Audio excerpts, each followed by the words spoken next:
की जनजातियां भी पाई जाती हैं। और यहाँ पर मात्र सत्तात्मक समाज है, यानी कि माता के अधिकार पिता से ज्यादा है। जितनी भी संपत्ति है वो माता के नाम होती है। यहाँ पर एक प्रथा और है, जो माता की संपत्ति है वो लड़कियों में ही बांटी जाती है, लड़कों को संपत्ति नहीं मिलती है वो, हमारे समाज की तरह। और जब लड़की की शादी होती है तो यहाँ पर लड़की ससुराल नहीं जाती है, बल्कि दूल्हा अपने ससुराल में आके रहता है और लड़की के माँ बाप की सेवा करता है। लड़के को वहां ससुराल में आकर रहना पड़ता है। यहाँ पर यह भी प्रचलन है।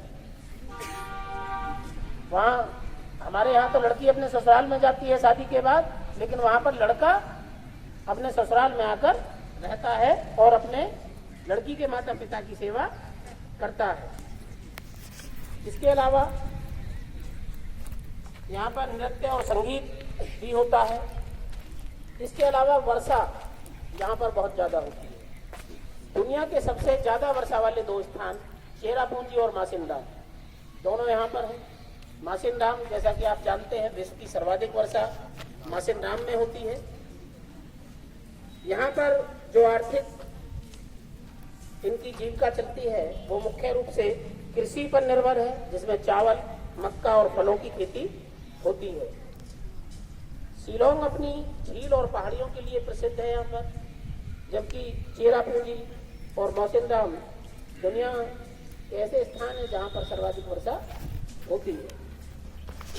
बालपुत्रम राष्ट्रीय उद्यान जो पार्क है वो वन्य जीवों के लिए यहाँ प्रसिद्ध है। तो इस तरह से यहाँ पर एक डिफरेंस भारत में ये है कि यहाँ पर मात्रात्मक समाज है, हमारे समाज की तरह नहीं है कि यहाँ पर लड़कों को ज्यादा वरीयता जैसे दी जाती है, तो वहाँ लड़कियों को ज्यादा वरीयता दी जाती है और छोटी लड़की का संपत्ति में सबसे ज्यादा हिस्सा होता है। यदि दो लड़कियां हैं तो जो छोटी लड़की है उसको संपत्ति का ज्यादा हिस्सा मिलता है। दूसरा राज्य है अरुणाचल प्रदेश। अरुणाचल प्रदेश का जो अर्थ है वो अर्थ है उषा काल से प्रकाशित पर्वतों की भूमि। क्या है? उषा काल से प्रकाशित पर्वतों की भूमि।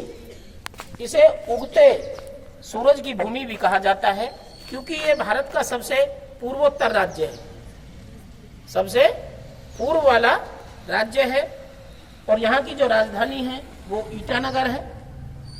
20 फरवरी 1987 को इसे पूर्ण राज्य का दर्जा दिया गया था। 1972 तक इसे नॉर्थ ईस्ट फ्रंटियर एजेंसी के नाम से जाना जाता था। ये भारत के पूर्वी हिमालय में स्थित है। इसकी लंबी अंतर्राष्ट्रीय सीमाएं पश्चिम में भूटान,